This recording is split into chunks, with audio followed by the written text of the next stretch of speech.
Bien, como les decía, vamos a continuar. Vamos a ver lo que son asfaltos con polímeros, asfaltos modificados, algunas aplicaciones y algunas ventajas que tiene la utilización de ellos. Y al finalizar la presentación, vamos a ver lo que hubiésemos hecho en el práctico de laboratorio para el tema de asfaltos de los ensayos que realizamos.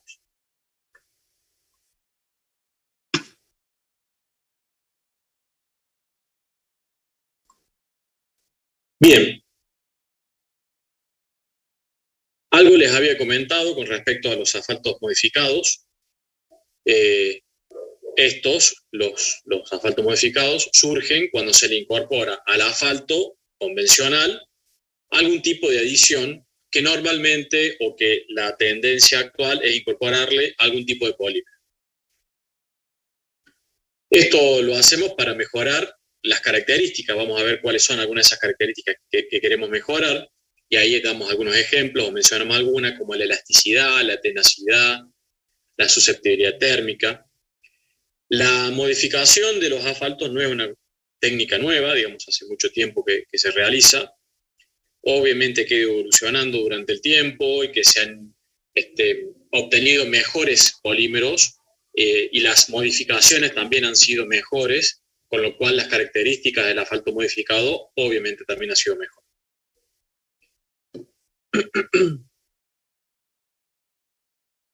Bien, ¿qué es entonces un polímero? Bueno, sin entrar en mucho detalle con respecto a la parte química, pero son largas cadenas químicas de elementos más pequeños llamados monómeros, ¿sí? Cada uno de estos esquemas de un tipo de material es un monómero, y la unión de estos monómeros se llama la polimerización, ¿sí? Que tienen un ordenamiento regular, que es repetitiva la estructura, y esto se repite indefinidamente. Ese tipo de polímero, o la unión de los monómeros, cuando se une con algún otro monómero o algún otro bloque polimérico, da origen a otros tipos de bloques de copolímeros, ¿sí? Esto lo que intenta mostrar o esquematizar es uno de los polímeros más utilizados en los ligantes asfálticos, que se denomina como SBS, que es estireno butadieno estireno, ¿sí?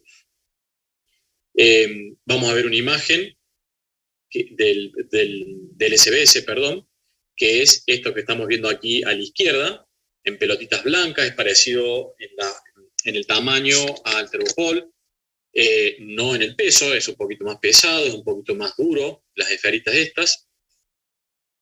Vamos a ver después cómo se incorpora o cómo lo incorporamos en el laboratorio. Y aquí a la derecha tenemos los polímeros, como puede ser el reciclado de neumático o triturado neumático, que es un polvo de neumático. Hay experiencias de realizar la modificación de los asfaltos, incorporándole, plástico, PET, diferentes materiales que se incorporan, la gran mayoría, de la siguiente manera. Ya vamos a ver un video un poquito más adelante. Pero ambos se incorporan independientemente, digamos, en el ligante asfáltico, o en conjunto, podemos mezclarlo. Puede ser estos dos, puede ser con otro, digamos, depende de lo que se esté buscando. No necesariamente tienen que ser la mezcla de estos dos. Bien, ¿qué nos importa con respecto a pensar en la incorporación de una adición dentro del ligante asfáltico, y puntualmente con respecto al polímero? Bueno, que no haya una incompatibilidad, es decir, que yo al incorporar la adición dentro del ligante asfáltico no se manifieste alguna incompatibilidad, y normalmente en estos materiales que con la temperatura se vuelven más fluidos, como el asfalto, cuando le incorporamos algún otro material, tiende a haber una sedimentación o una flotación, básicamente al tener una densidad parecida al agua. se produce una sedimentación si el material que será incorporado es más pesado o una flotación si es más liviano. Esa es una manifestación de la incompatibilidad. Otro aspecto a tener en cuenta es, bueno, la composición del ligante asfáltico. Les había mencionado en una de las primeras clases que los ligantes asfálticos tienen básicamente dos partes, que eran la fase dispersa, los asfaltenos, y la fase dispersante, que eran los aceites y las resinas. Obviamente que los polímeros, cualquiera sea, interactúan no con la parte sólida, con estos asfaltenos, sino con la parte líquida, con la parte resina y aceite. Es decir, estos polímeros van a interactuar químicamente con los aceites y resinas, se van a humectar, van a absorber parte de esta fracción resinosa, y a partir de esa humectación va a existir, digamos, la vinculación o la mezcla entre el ligante y el polímero. Para verificar esto que le estoy mencionando de la inestabilidad, podemos realizar un ensayo que les había comentado que era el de estabilidad del almacenamiento, donde si incorporamos dentro de este recipiente el asfalto modificado y luego un cierto tiempo y una cierta temperatura que lo dejamos quieto, sacamos una fracción de la parte inferior y una fracción de la parte superior y les hacemos a ambas fracciones ensayos de punto de ablandamiento y penetración, y si obtenemos en esos ensayos unas diferencias importantes, significa que esas diferencias están establecidas por la norma, significa que ha habido un proceso de o sedimentación o flotación, depende de cómo nos estén dando los resultados.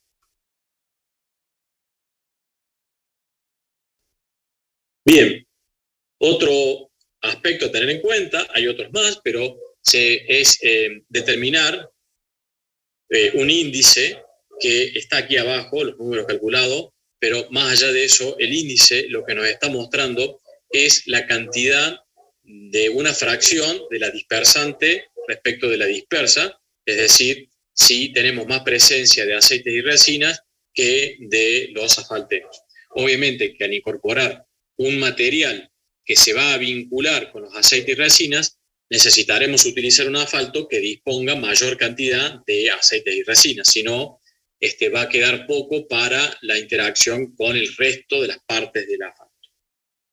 ¿Alguna consulta hasta aquí?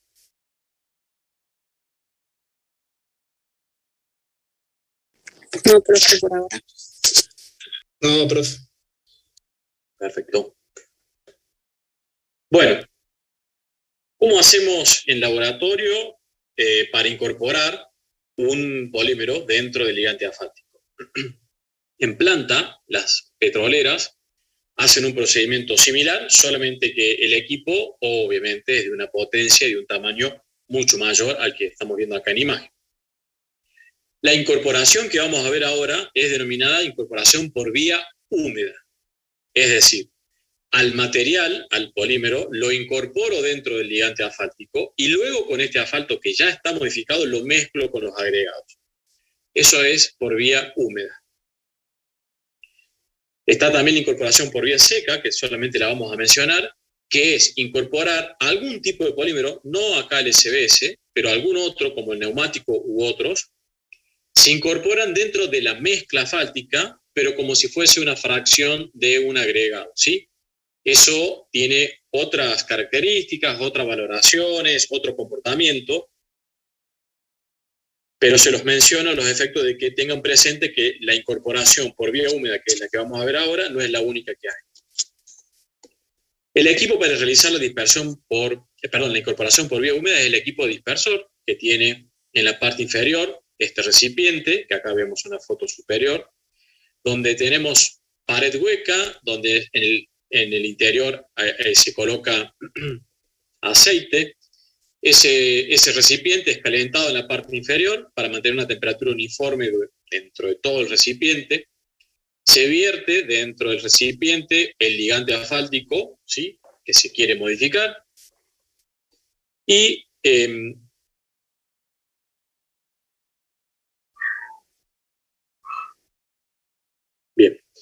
Les decía, se incorpora el ligante asfáltico, luego se incorpora el polímero.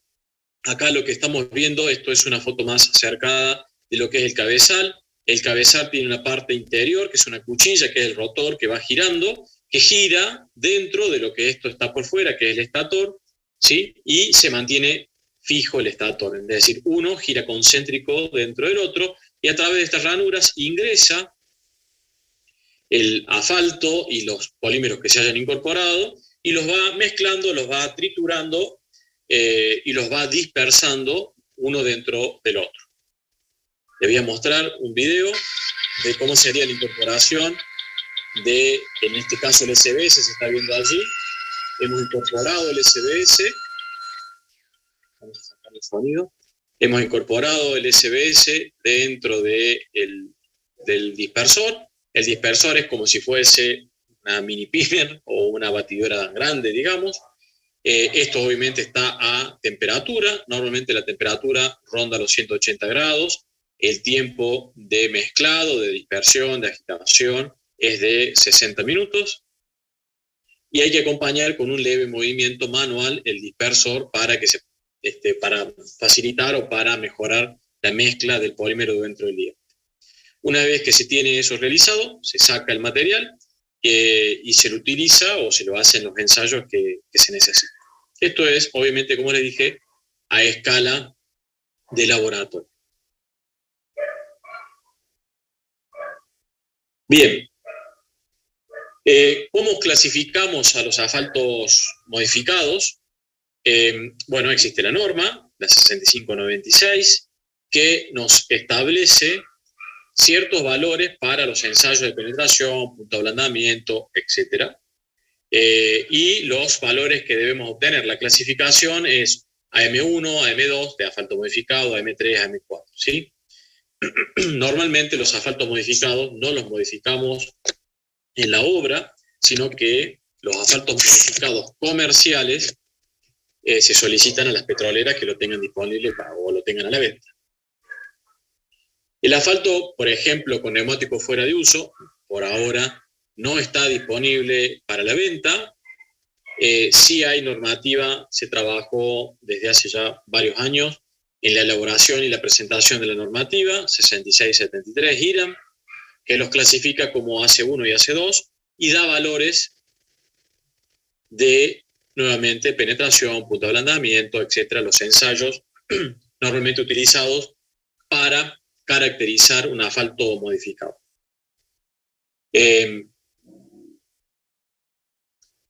Les había mencionado rápidamente la otra vez el ensayo de recuperación elástica torsional. Les mencioné también que este es un ensayo que se hace para los asfaltos modificados, no para los asfaltos convencionales, por eso lo vamos a revisar nuevamente. Este ensayo de recuperación elástica torsional, en este recipiente que está en la parte inferior, se vierte el asfalto que se obtuvo de la dispersión. Una vez que se ha colocado, se ha armado todo el dispositivo se coloca y se acondiciona en agua a 25 grados y se le realiza una torsión de 180 grados, que la escala de ángulos está graduada en este círculo, la aguja indica la cantidad de grados que hemos rotado y soltamos esa rotación y la aguja empieza a recuperar y medimos la recuperación en dos determinados momentos y a partir de allí podemos calcular la recuperación elástica torsional. Valores de 60%, 70%, son valores muy buenos de recuperación elástica torsional y que indican la modificación de un asfalto, por ejemplo, una M2, una M3. Bueno, la recuperación elástica lineal también la habíamos mencionado, que era, no sé si tenemos una imagen, sí, aquí está, el estiramiento de las probetas, el corte de esas probetas y obviamente si le ha transmitido elasticidad o le ha aumentado la elasticidad al ligante asfáltico base, esto se va a ver tanto en la recuperación elástica torsional como en la recuperación elástica lineal.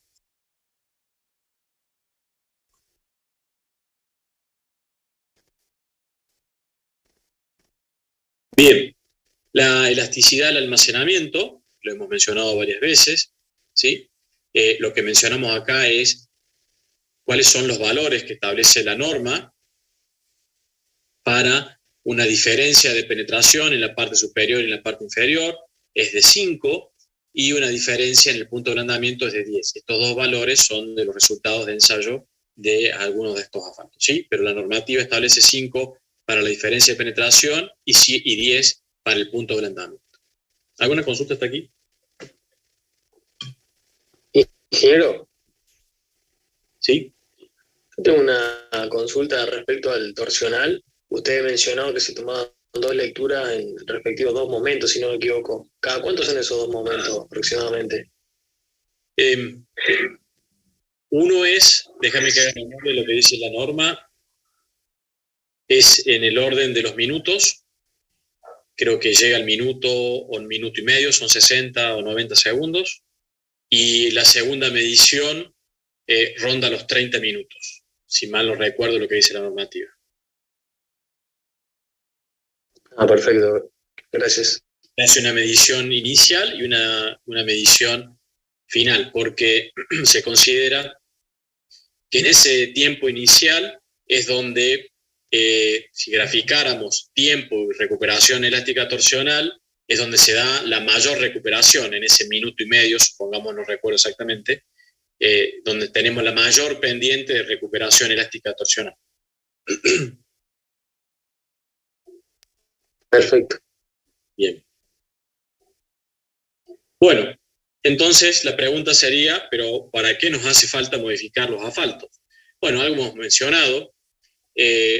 Cuando necesitamos pavimentos de un mayor rendimiento, esto producto de porque tenemos incrementos de tránsito, o porque hay solicitaciones más exigentes, o porque, digamos, la solicitación, por más que no sea más exigente, amerita colocar un asfalto o un material, más allá de un asfalto, un material que sea acorde a esa solicitación. Podemos tener cargas por eje más pesadas en algunos sectores, mayores presiones de neumático, mayores esfuerzos en capas superficiales.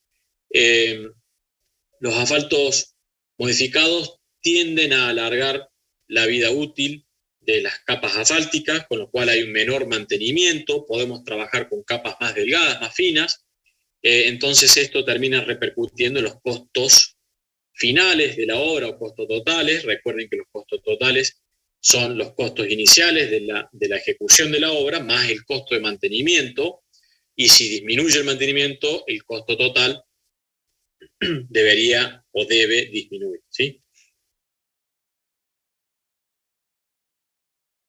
Bueno, ¿cuáles son los conceptos sobre el asfalto modificado? Hemos mencionado también varias veces que disminuye la susceptibilidad térmica, aumenta la cohesión interna, mejora la elasticidad y la flexibilidad a bajas temperaturas, mejora el comportamiento de fatiga y aumentar la resistencia y el envejecimiento. ¿Qué es esto de disminuir la susceptibilidad térmica? Bueno, hay un incremento de la rigidez a elevadas temperaturas, es decir, le proporciona un módulo de elasticidad mayor para cuando tenemos temperaturas más elevadas, ¿sí? Si tenemos un módulo de elasticidad mayor, significa que nos han corrido el límite de fluencia, por decirlo de alguna manera, con lo cual para una tensión que antes alcanzaba ese límite de fluencia y luego quedaba con una deformación plástica permanente, si lo subieron al límite por la incorporación de este material, significa que no hemos superado el umbral del campo elástico y de esa manera no nos está quedando una deformación plástica permanente. Y también una disminución de la rigidez a baja temperatura del pavimento que disminuye la fisuración, ¿sí? Viéndolo en forma esquemática, si tenemos la medición de la rigidez y las temperaturas, a altas temperaturas un asfalto modificado presenta una mayor rigidez respecto a un asfalto sin modificar, y en las bajas temperaturas el asfalto modificado presenta una menor rigidez respecto del asfalto sin modificar. Y esto se traduce en estos dos comentarios anteriores respecto de la temperatura elevada que genera deformación plástica permanente, llamado normalmente ahuellamiento, y la disminución de la rigidez a baja temperatura, que lo que produce son fisuraciones tempranas o fisuración por tempranas o no, pero fisuración por temperaturas bajas. Bueno, acá lo que estamos viendo es una gráfica esquemática de lo que es el agüellamiento, lo que es la deformación plástica permanente respecto de la pasada de ejes, ¿sí? Es decir, el número, la cantidad de ejes que pasó sobre la superficie, y vemos una curva esquemática de una probeta sí ensayada realmente, de un asfalto sin modificar, es decir, este es el agüellamiento que generó, y lo que es una probeta con asfalto modificado, con la misma repetición de cargas, ¿sí? Cómo disminuye notablemente el agüellamiento, ¿sí?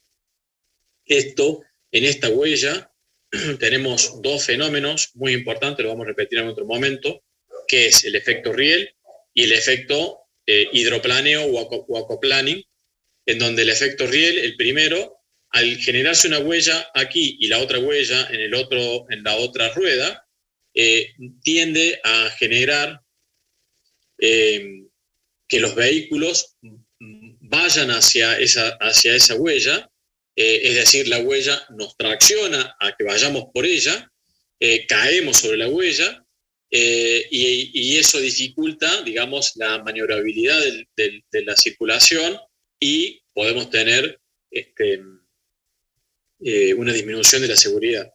Y en cuanto al aquaplaning, obviamente que que el agüellamiento acá genera una acumulación de agua, donde el neumático, al transitar por esta zona,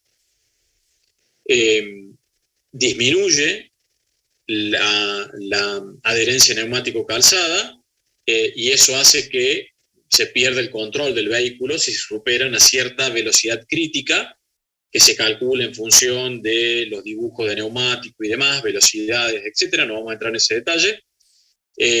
Pero bueno, esto hace el efecto, y entre comillas, que flote el neumático sobre el agua, y eso lo que genera es que se pierda el control del vehículo. Entonces puede salir el vehículo totalmente despedido del pavimento. El aquaplaning se produce por la acumulación de agua, obviamente tenemos que tener aquí, pero se produce por la profundidad que podemos tener de agua, ¿sí? Obviamente que acá es más riesgoso que aquí, pero tiene que ver también con la velocidad. Es decir, acá podemos tener un hidroplaneo en los 60 kilómetros por hora, por ejemplo, y aquí podemos tener un hidroplaneo a los 120 kilómetros por hora, ¿sí?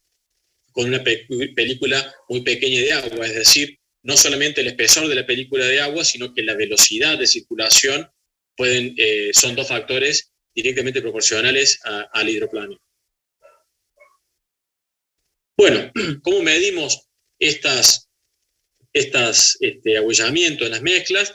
A través de un ensayo, que es el ensayo de agüellamiento, se genera la probeta, no vamos a entrar en detalle en esto, se genera la probeta, esa probeta con el material, con la mezcla que queremos ensayar, es sometida a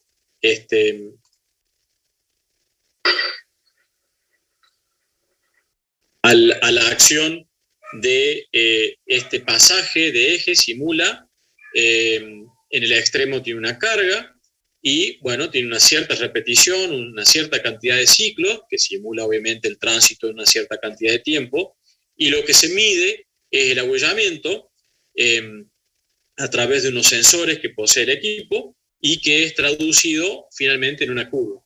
En la curva verde tenemos un agüellamiento de una mezcla donde se ha realizado con un asfalto sin modificar, y las otras dos con asfaltos modificados. Esto es una curva real, ¿sí? Donde se ve que... ¿Sí? Una consulta.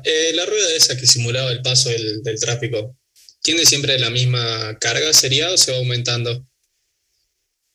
Tiene una carga constante, que está estandarizada, que simula el peso de un eje, ¿sí? Ah, bien. Lo que sí... ¿Y se aumenta entonces el número de repeticiones, quizás por tiempo? Exactamente, por la cantidad de tiempo se aumenta el número de repeticiones. Un punto crítico a criticar del equipo es que tiene la misma velocidad de circulación, ¿sí?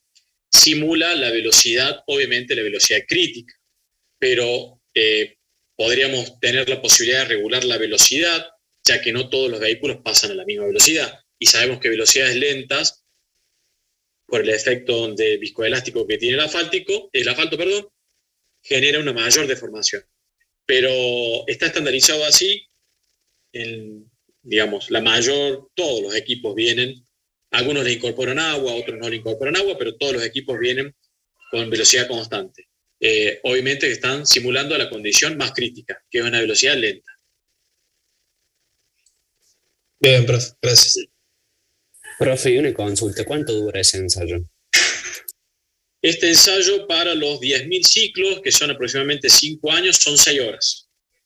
Son 6 horas de esta ruedita que va y que viene, más 1 hora de acondicionamiento de la probeta esta que está colocada ahí arriba, que no se ve, está tapada por los marcos de la puerta, más la elaboración de la mezcla que puede llegar a tener 1 hora, 1 hora y media, y el acondicionamiento de la probeta, es decir, el compactado de la probeta. Tenés 7, 9 horas aproximadamente para ensayar una probeta.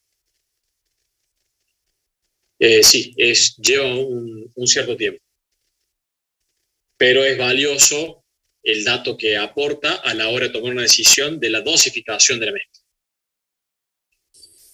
Profe, ¿y en el laboratorio en qué se hace el asfalto?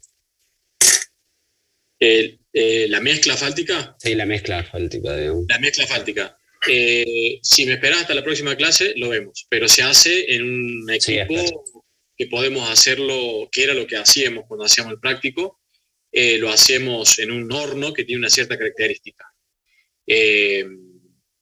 Y bueno, compactamos las probetas y demás. Vamos a ver todo ese procedimiento, lo vamos a ver. A partir de la clase que viene lo empezamos a ver. Ingeniero, sí. ¿Qué superficie tiene la probeta esa? Porque al verla en esa caja, que no sé si es metálica, parece que tiene una mayor rigidez que si estuviera en un asfalto real, digamos, una calle real. Tiene 30 por 30, y se ensaya en el centro de la probeta, ¿sí? La distancia que queda independiza suficientemente de la acción de contención que dan los bordes, porque en el asfalto, digamos, hay una contención, pero podríamos llegar a tener la cara hacia el lado de la banquina que podría estar menos contenida, ¿sí? Entonces, para independizarse de los bordes, se hace en el centro, no lo vemos aquí, pero tenemos, a ver,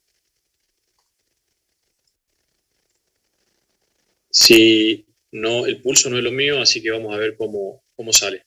Sí. Si esta es la superficie del pavimento y la carga de la impronta está aplicada allí, se produce un efecto de un sonado, un efecto de corte, ¿sí? Que tiende a desplazar hacia los costados.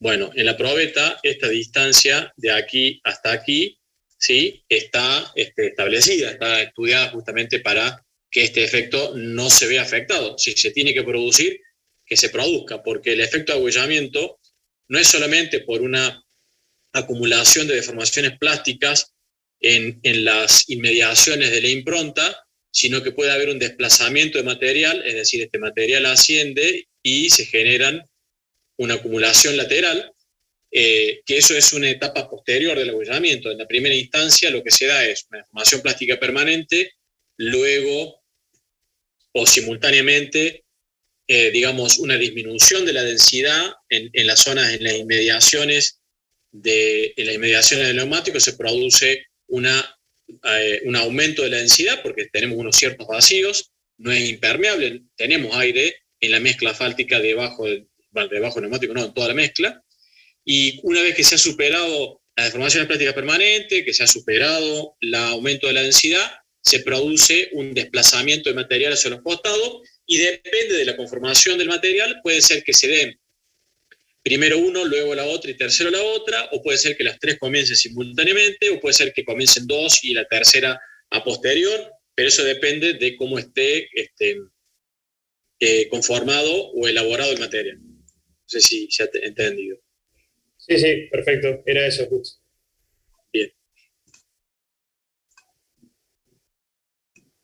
Bueno, estábamos por aquí.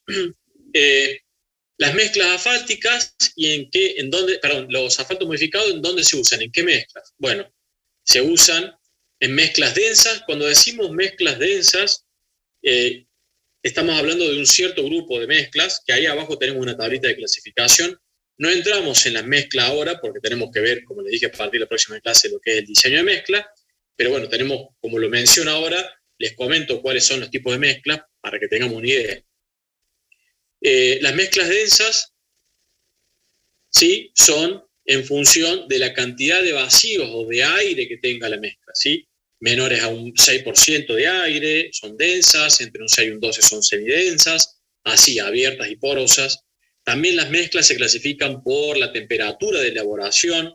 Nosotros hemos hablado de mezclas en caliente, nada más que un grupo importante de mezclas asfálticas, pero también tenemos mezclas tibias y tenemos mezclas frías.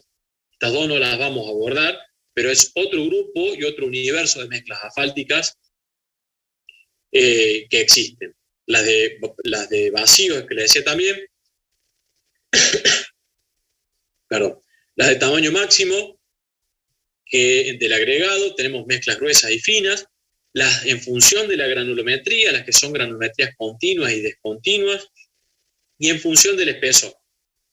Es decir, podemos tener una mezcla en caliente, densa, de tamaño máximo mayor a 10, por lo tanto es gruesa. Entonces, caliente, densa, gruesa, y granulometría continua, ¿sí? Y espesor grueso. Entonces, una mezcla asfáltica puede estar definida por cada uno de estos nombres y algunos otros más, ¿sí? En alguna bibliografía encontraba que alguien osaba decir que las mezclas asfálticas son a la carta, es decir, tipo restaurante, uno va y pide la combinación del plato que quiera. Bueno, acá las mezclas asfálticas podemos elaborar un sinnúmero de mezclas en función de cómo ordenemos cada uno de estos parámetros. Esa es la versatilidad que tiene y de allí radica una de las mayores importancias. Bueno, entonces, podemos usar los asfaltos modificados en las mezclas densas para mejorar la resistencia a la deformación, para mejorar la fatiga, porque si aumentamos la elasticidad de un material, es decir, recuerden el resorte ese que les mostraba antes, ese resorte lo dotamos de una mayor capacidad de admitir números repeticiones de carga, es decir, estamos alejando el umbral de fatiga, y si estamos alejando el umbral de fatiga, obviamente vamos a fatigar en mucho más tiempo. Y eso va a hacer que la mezcla se nos fisure en más tiempo, no vamos a tener problemas de fisuración temprana. Y obviamente mejoramos el control de fisuración. Eso en capas densas, y en capas delgadas, que serían este último grupo de acá. Como tenemos una capita muy delgada, los asfaltos modificados lo que hacen es retener los agregados porque tienen una mayor capacidad de adherencia.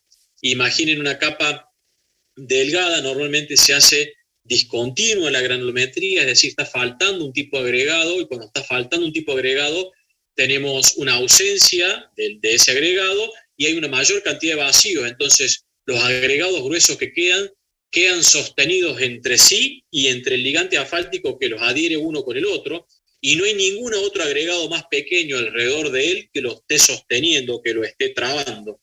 Entonces las capas delgadas normalmente se realizan con asfaltos modificados porque le dotan de una mayor adherencia y justamente lo contienen y lo mantienen adherido al árido para que no salga despedido o desprendido de la superficie una vez que pasa el neumático por la superficie.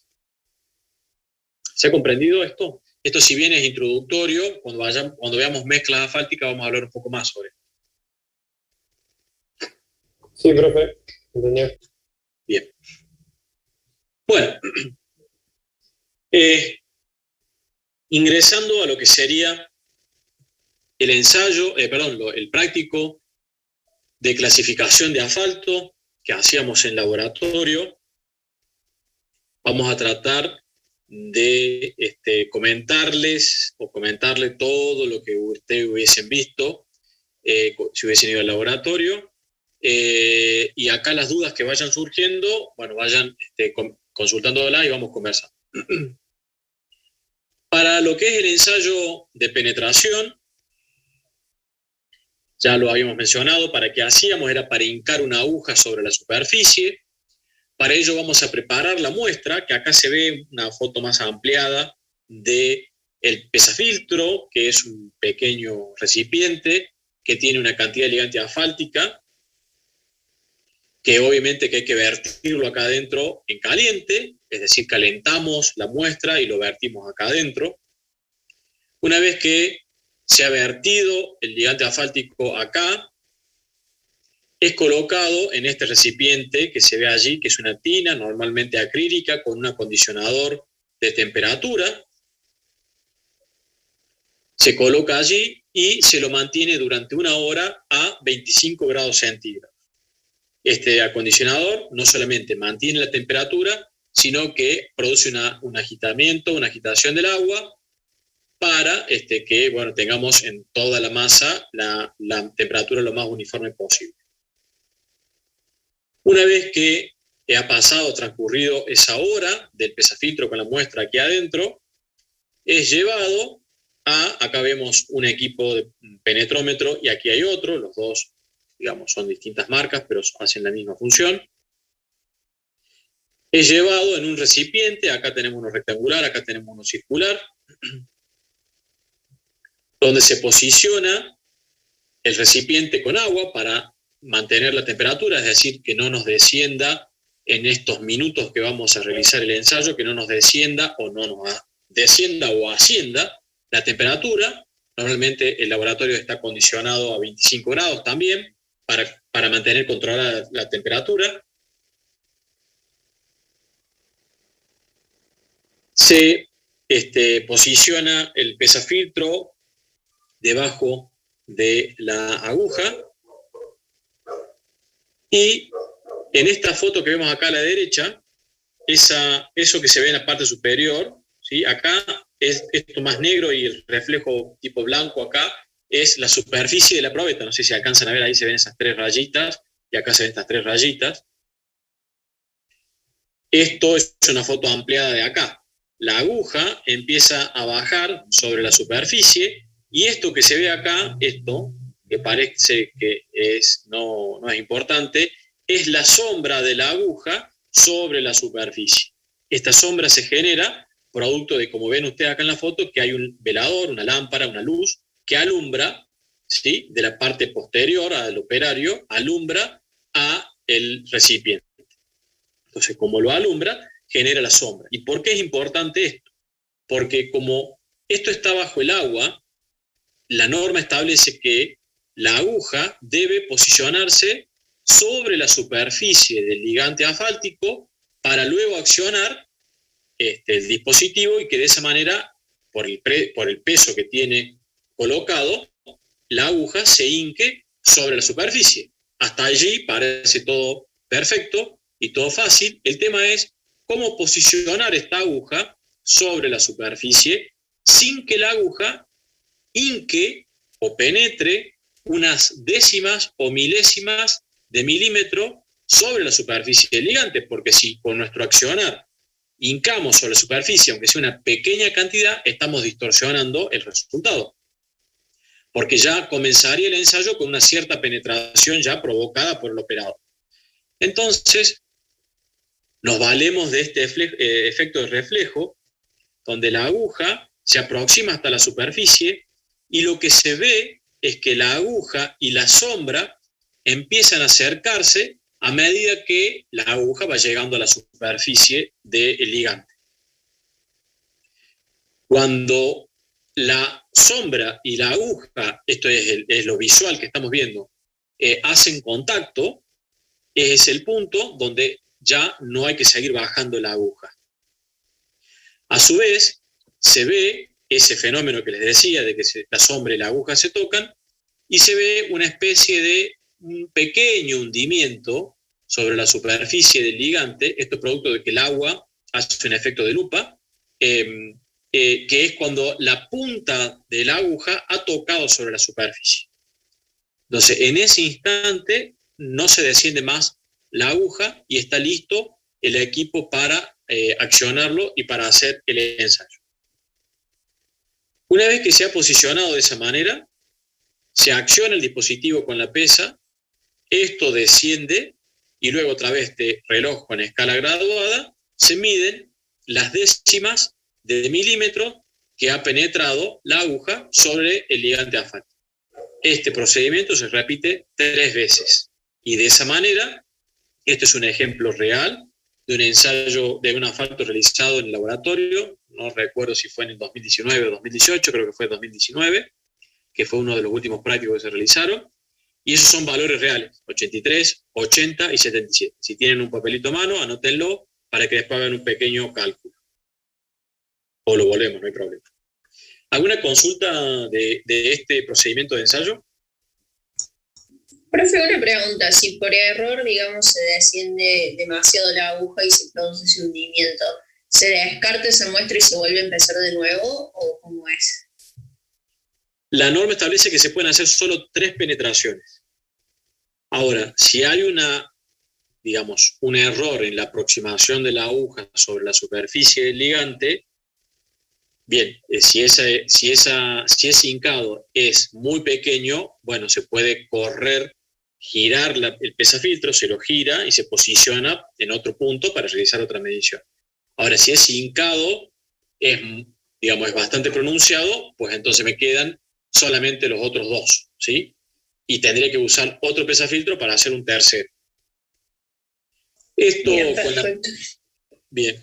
con la práctica, aunque parezca algo, complicado o difícil de verlo, a veces depende de la posición de la lámpara de atrás, es que uno pueda observar la sombra, no, a veces se dificulta y otras veces no, pero bueno, cuando realizan, 2, 3 pesafiltros, es decir, 6, 9 penetraciones de esta, ya adquirieron la destreza y lo ven. Pero en las primeras suele complicarse. Lo que hacíamos en el laboratorio, agarramos un pesafiltro, hacíamos las 3 primeras, y luego para que siguieran ensayando, bueno, hacíamos 5, 6, 7 sobre la misma superficie porque no nos interesaba el valor, porque ya habíamos tomado las 3 primeras lecturas, y lo que interesaba era que jugaran con poder aproximar la aguja sobre la superficie, que básicamente eso es un poquito más la destreza manual, porque el resto es accionar el dispositivo para que hinque, me olvidé decirle, en 5 segundos, es decir, este dispositivo está hincando 5 segundos y luego es frenado y se toma la medición. Gracias, profe. ¿Esto se hace porque hay una distorsión por el agua o algo así, o a simple vista no se puede percibir? ¿Esto a qué te referías? ¿El acercamiento de la aguja y la sombra? Claro. Sí, se hace porque el agua no nos permite ver cuándo la aguja está... El agua, y si no tuviese el agua, no podríamos ver lateralmente cuando la aguja está tocando la superficie del ligante, porque no podríamos verlo en forma horizontal. Entonces, de esa manera, este juego visual y el de la sombra nos permite determinarlo, ¿sí? Pero es por eso. Gracias. De nada. Bueno, otro ensayo que realizábamos... Sí, perdón. El 83, 80 y 77, ¿esa lectura es en milímetros? Décimas de milímetro. Décimas de milímetro. Bien. Décimas de milímetro. Bien, el otro ensayo que realizábamos era... ¿Sí? O sea que se mide, digamos, cuál es la penetración que hay en 5 segundos y de eso se toman las medidas. Exactamente. Se suelta el dispositivo, se produce que hinca, y eso es en 5 segundos, y allí tomamos la lectura en 3 puntos distintos. Tipo 120 grados separado de cada uno de ellos, y bueno, y allí esas son las 3 mediciones que tenemos. Gracias. De nada. Bueno, el otro ensayo es el de punto de ablandamiento, donde se preparan las pastillas que están allí. Ahí tenemos pastillas con 3 ligantes asfálticos distintos. Bueno, esto era un estudio, el asfalto convencional, al mismo se le había incorporado un porcentaje de un polímero y el otro se le había incorporado otro porcentaje, pero no importa, sino que estas pastillitas, que son muy pequeñas, del tamaño de un anillo de mano, un anillo de anillo que va en las manos, en los dedos,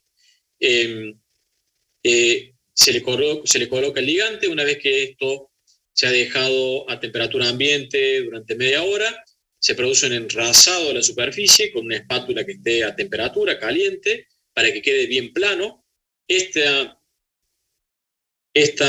anillo, los dos en realidad, son colocados en la parte inferior de este pórtico, ¿sí? Que está allí. Tenemos distintas imágenes de lo mismo. Eso es colocado allí, y todo esto es llevado a 15 grados durante una hora en un equipo refrigerador, digamos, una heladera. Una vez que está allí, todo el dispositivo es llevado a un lugar donde es posible incorporarle calor. Acá tenemos uno con fuego y acá tenemos otro con un anafe eléctrico. Y en el centro tenemos un termómetro en donde le vamos a incorporar calor de manera tal que el fluido, el líquido que tenemos acá adentro, ascienda 5 grados por minuto. Esa es la velocidad de ascenso. Cuesta un poquito hasta que le encontramos la mano, para hacer esa velocidad de ascenso. Y lo que vamos a medir es la temperatura cuando la esfera, una de las esferas, toque sobre la chapa inferior, que está acá, se ve allí, está la misma, toque la parte inferior, y la otra toque la parte inferior, y tomamos las dos temperaturas. Esto también es un ejemplo real, 48, 50, y acá tenemos un video para que veamos cómo con el fuego la temperatura empieza a caer, una de las, ya venía cayendo, pero acá es la última parte, una de las esferitas, ¿sí? Alguien va a hablar allí, creo que vamos a sacar el volumen. Y empieza luego a caer la otra, ahí se registró la temperatura cuando la esferita está obviamente dentro del ligante asfáltico, tocó y acá está tocando la otra, y allí se registran las dos lecturas. Una es de 48 grados y la otra es de 50 grados, es decir, una esferita tocó cuando el agua tenía 48 y la otra cuando tenía 50. ¿Alguna pregunta de esto? Acá se ve una situación anterior donde empiezan a deformarse y a empezar a caer, ¿sí? Las esferitas, y acá, bueno, vimos la parte final cuando toca. ¿Alguna consulta?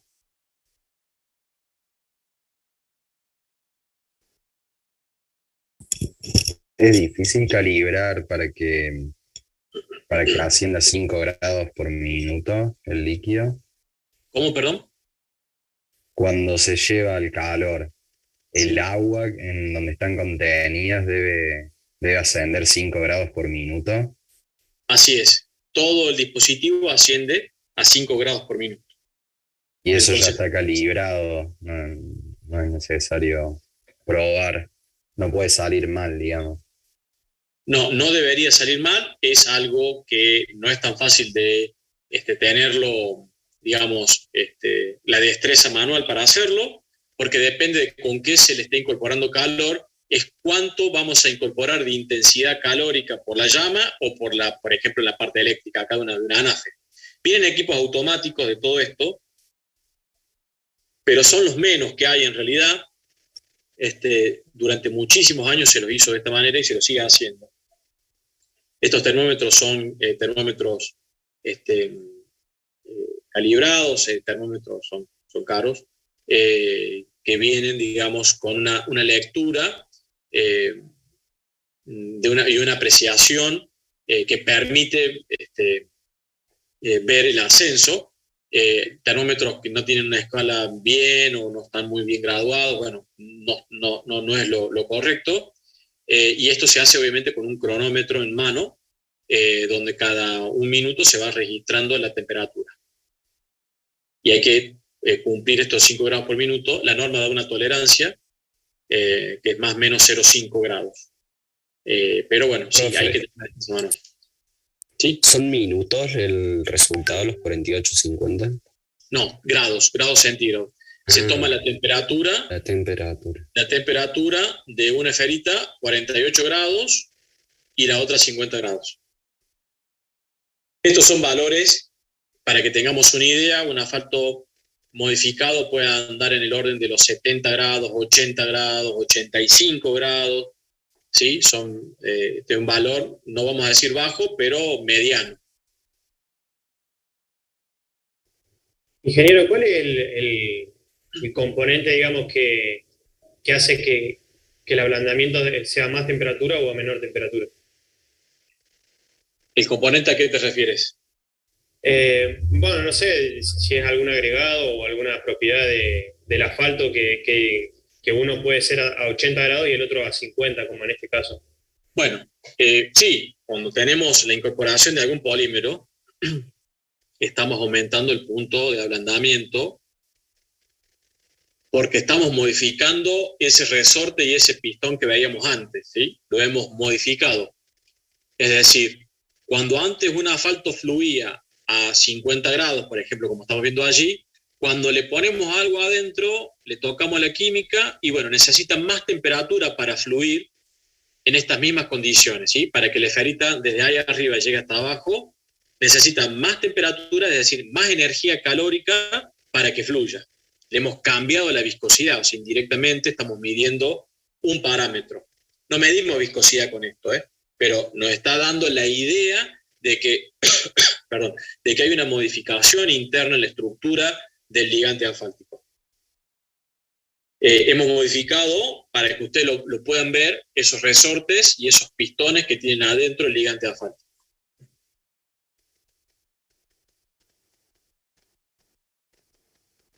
No sé si se aclaró la consulta. Sí, perdón, gracias. Bien. Bueno, y uno de los últimos ensayos que hacíamos era el ensayo de viscosidad rotacional a través del viscosímetro Brookfield, que el que tenemos en el laboratorio es este blanco que está aquí, que es de pantalla táctil, está bastante es nuevo, está muy bueno.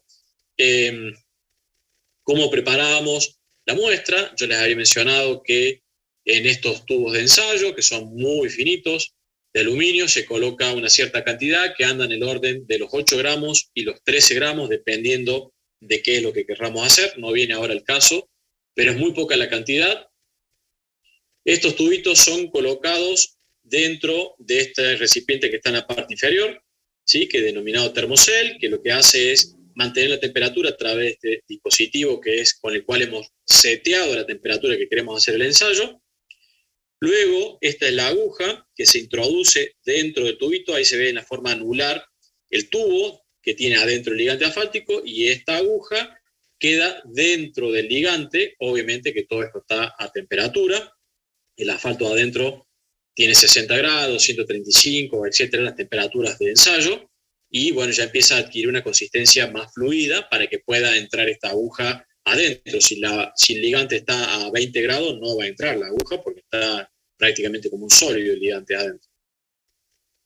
Una vez que se ingresó esta aguja, se acciona el equipo a diferentes revoluciones por minuto, es decir, esta aguja gira a diferentes revoluciones por minuto. Algunas son muy lentas, como por ejemplo 0,3 RPM, es decir, da una tercera parte de una revolución en un minuto, es decir, un tercio de vuelta en un minuto. Hay otras velocidades, obviamente, se hacen a distintas velocidades. Esto es para comprobar el funcionamiento o el comportamiento newtoniano que pueda tener, en este caso, el ligante asfáltico, que lo debe tener. Y hacemos diferentes lecturas. Por ejemplo, esto también es un valor real, a 60 grados dio 1542, 1540, 1518, 1519 decipascal segundo.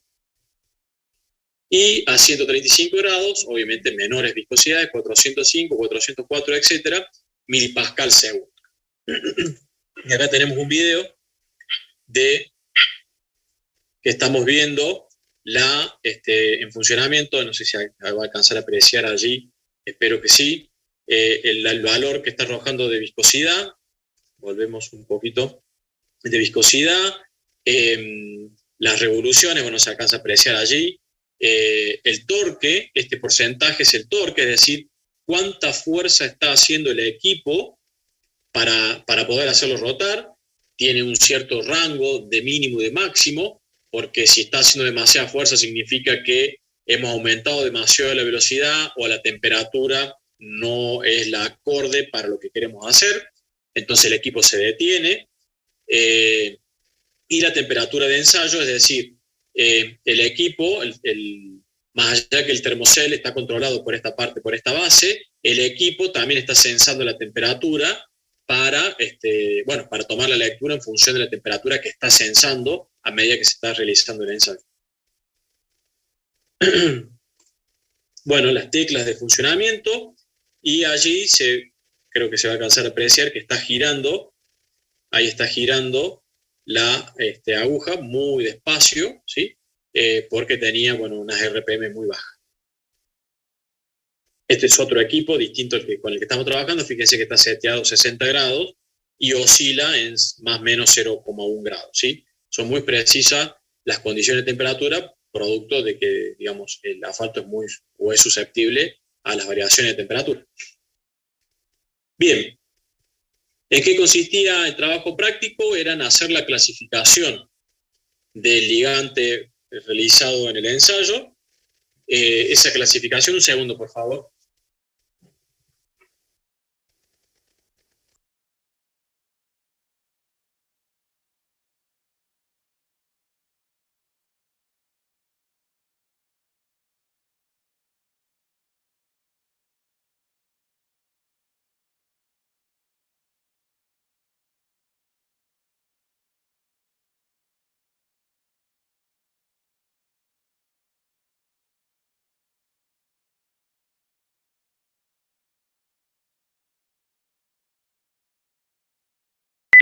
Les decía entonces que tenemos la clasificación del asfalto. Lo que hacían en el práctico era, a partir de los valores obtenidos en los ensayos de laboratorio, hacíamos la clasificación. Entonces, con los valores que teníamos recién de penetración,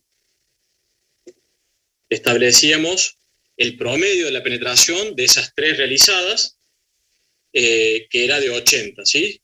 De los tres valores que tenemos antes. Lo mismo con el punto de ablandamiento, era el promedio del punto de ablandamiento que habíamos obtenido. Luego, si ustedes se fijan en esta tabla, para poder clasificarlo, tenemos la viscosidad 60 a 135 y el índice de penetración Phaser, que era el que habíamos hablado en algunas clases anteriores. Este índice, como les había mencionado, lo pueden calcular a través de la tabla que posee la norma, o lo pueden calcular a través de la formulita que tenían, que estaba allí.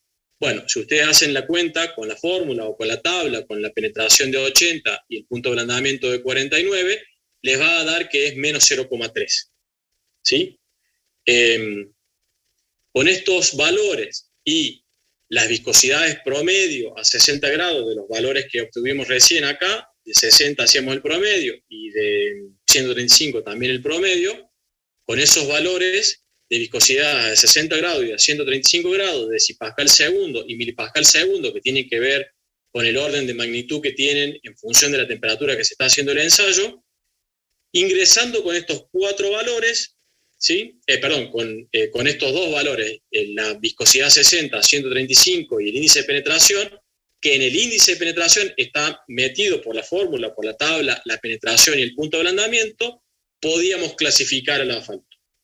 Entonces, si venimos aquí, tenemos 1530 a 60 grados. Fíjense que acá, para el CA10, es entre 800 y 1600. Para 135, el CA10, la viscosidad 135 es mayor, el mínimo es 250 y nosotros tenemos 404. Y el índice de penetración es menos 0,3 y para el CA10 van desde el orden de menos 1,5 a 0,5. Entonces, todos estos valores están dentro del rango que establece para un CA10, con lo cual el asfalto puede ser clasificado como un CA10. ¿Se podrían realizar estos otros ensayos que están aquí? Sí, pero no los realizamos, no tenemos el equipamiento. Normalmente los ensayos que se realizan son estos tres o estos cuatro que les he mencionado recién. Y obviamente la clasificación entonces era como un CA10. Bien, ¿alguna consulta?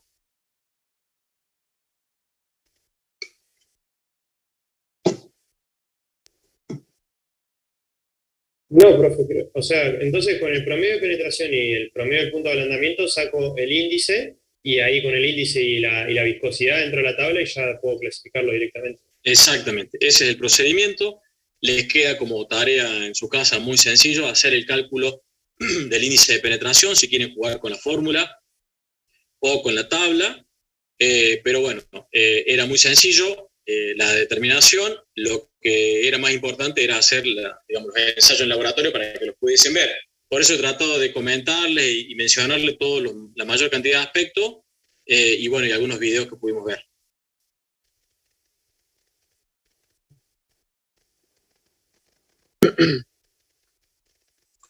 Bien, esa es la clase de hoy, ¿sí? Allí habríamos terminado con lo que es ligantes, asfálticos, la clasificación y los ensayos de laboratorio que realizábamos en el práctico. No sé si tienen alguna consulta más. Profe, en el caso del ensayo de ablandamiento, que el ligante se lleva un equipo de refrigeración. Sí. Eso simula que cuando vos lo pones en obra se enfría, digamos. Sí, el espíritu... ¿Por qué razón? La norma no establece por qué parte de ese valor, e interpreto que el espíritu de la normativa tiene que ver con que el punto de ablandamiento, ¿sí? La mezcla asfáltica normalmente parte de una determinada temperatura y va ascendiendo, ¿sí? Y trata de simular esa situación, porque el comportamiento del ligante no sería lo mismo que parta de una temperatura más elevada y llegue a otras, digamos. Creo que el espíritu de la normativa lo que intenta tratar de representar es lo que realmente le estaría sucediendo, o lo más real posible que le estaría sucediendo al ligante colocado en el tramo. Bien, gracias. No, de nada.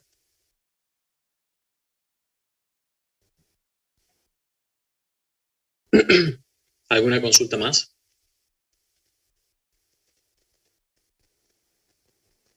Bueno, es bastante sencillo lo del día de hoy. Nos vamos a ver entonces el día lunes. Seguimos como siempre, el lunes a las 7. Y en estos días yo les voy a estar subiendo la presentación ya para la semana que viene, ¿sí?